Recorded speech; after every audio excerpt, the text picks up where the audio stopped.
मेरे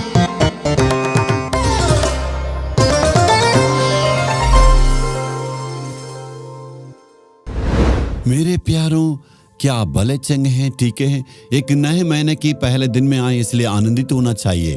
परमेश्वर ने वादा किया है, परमेश्वर वादा को निभाएगा, इसलिए उस वादा के लिए प्रतिदिन हमें दुआ करना है। आज आप सोच रहे हैं भैया कहाँ पर खड़े हैं? जी हाँ, एक स्पेशल जगह है, ये समुंदर है। पूरी दुनिया में इस प्रकार की समुंदर को कहीं भी आप देख नहीं सकते। ये समुद्र कहाँ आप सोच रहे ना?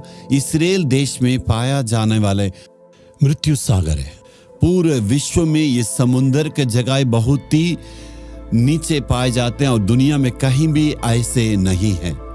समुंदर का मतलब, समुंदर का नाम को लेते ही आपको क्या याद आएगा? जी हाँ, छोटे बड़े बड़े बड़े मछलियों को याद आते हैं ना। लेकिन यहाँ बिल्कुल एक मछली भी नहीं है।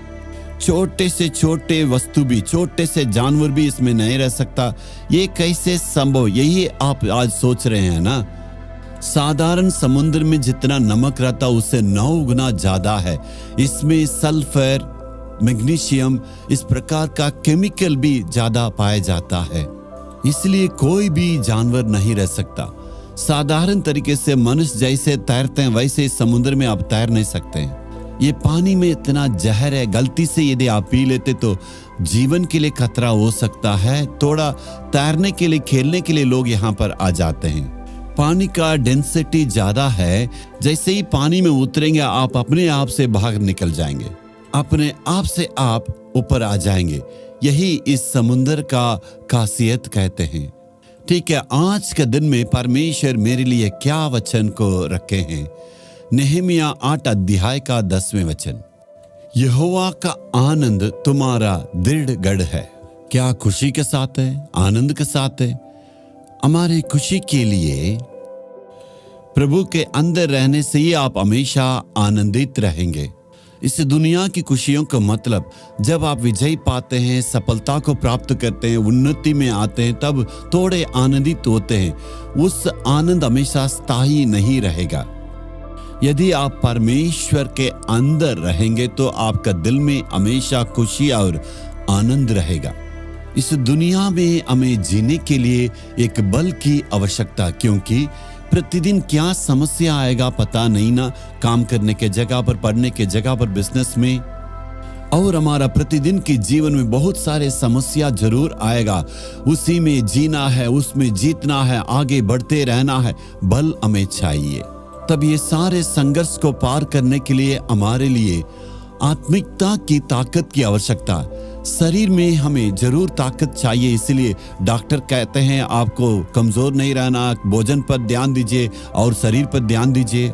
इसलिए अच्छे खाना को हम खाते हैं। लेकिन आत्मिक के जीवन में ताकत को प्राप्त करने के लिए क्या करना है? हमारे अंदर एक व्यक्ति रहते हैं, वो आत्मिक मनुष्य कहते हैं। वो निर्बल कभी भी नहीं होना है। वो आत्मा में ताकत पाने के द्वारा हम सारे संकट से दूर होके आराम से रह सकते हैं।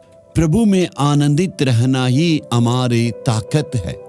प्रभु के संग रहना है, प्रभु के अंदर रहना, यही हमारा ताकत है। इसलिए मैं कहता हूं प्रतिदिन walk with God, walk with Jesus. जैसे हम प्रतिदिन परमेश्वर के संग संग चलने के वक्त में परमेश्वर के ओर से ताकत को, आनंद को, प्रतिपल को प्राप्त कर सकते हैं। इसलिए प्रतिदिन परमेश्वर की चरणों के पास आइए, दुआ कीजिए, प्रार्थना कीजिए। जैसे हमारा शरीर पर प्रतिदिन ध्यान देते हैं, वैसे हमारे आत्मिकता में आगे बढ़ने के लिए परमेश्वर की चरणों में प्रतिदिन आना, प्रार्थना करना और बाइबल पढ़ना है। जितना वचन को आप पढ़ेंगे बल पाएंगे, जितना प्रार्थना करेंगे तो बल पाएंगे। परमेश्वर में आनंदित रहना, परमेश्वर में आगे बढ़ते रहना, यही आपका बल है। लेकिन अक्सर हम ये कहते हैं उद्धार तो जरूर पाए, परमेश्वर को हमने ग्रहण किया, लेकिन प्रतिदिन बहुत ही उदास के साथ रहते हैं, ताकत नहीं है। इसका कारण क्या हो सकता है? परमेश्वर की ओर से मिलने वाला ताकत, परमेश्वर की ओर से मिलने वाला आनंद को हमने प्राप्त नहीं किए। इसका मतलब क्या है? उदाहरण में एक पिताजी अपने बेटी से पूछ रहे हैं, बेटी तुम्हें क्या चाहिए? तुम्हारा दिल खुश होने के लिए मैं तुम्हें क्या दिलाऊं? आप ये कहते मुझे ये चाहिए वो चाहिए तो वो दिला देंगे, लेकिन ये एक बेटी कह रही है पिताजी आप मेरे संग संग रहने से वो मेरे लिए काफी है, तो पिताजी का मन कितना खुश होगा। वही सच्चा ताकत है। मेरा पिताजी मेरे संग रहते हैं और मुझे हाथ पकड़ के अगुवाई करते हैं, साथ में चलते हैं, वही मेरे लिए सब कुछ है। यीशु मेरे संग संग रहता है, यीशु मसीह मेरे संग संग चलते हैं। जहाँ कहीं भी मैं जाता हूँ, पढ़ने के जगह पर, काम करने के जगह पर, बिजनेस करने के जगह पर, और सारे जगह में यीशु मेरे संग संग चलते हैं। ये मेरे लिए आनंद की बातें हैं। क्या परमेश्वर में आनंदित होते हैं? इतना खुशी आपका दिल में यीशु मसीह, जैसे आप सुबह उठते हैं आप कहते हैं यीशु तू मेरे संग रहता, धन्यवाद हो प्रभु। मैं अपने प्रतिदिन के जीवन में परमेश्वर से कहता हूँ हे परमेश्वर तू मेरे संग रहता, ये मेरे लिए सौभाग्य की बात है। तू मेरे संग क्या अगुवाई करता, ये मेरे लिए काफी है। तू मेरे साथ रहता है। ऐसे परिस्थिति में शैतान शायद कितनी भी मुसीबतें लाएं, परेशानियां लाएंगे, लेकिन आप सारी मुसीबतों में आनंदित रहेंगे। प्रभु में आनंदित रहना ही आपका बल है। तो परमेश्वर की संगति में आप हमेशा सही रहना है। आप और परमेश्वर के बीच में किसी भी बाधा आने नहीं देना है, पाप नहीं आने देना, कोई भी व्यक्ति नहीं आना है। खुशी के साथ रहना ही आपका बल है। आज दुआ करेंगे प्रभु तू मुझ में, मैं तुझ में हमेशा एक साथ रहना है। तेरे आनंद के द्वारा मैं आनंदित होना, वही प्रतिफल को पाना है। तुझ में सदा आनंदित रहना, वही मेरे लिए सौभाग्य की बात है प्रभु।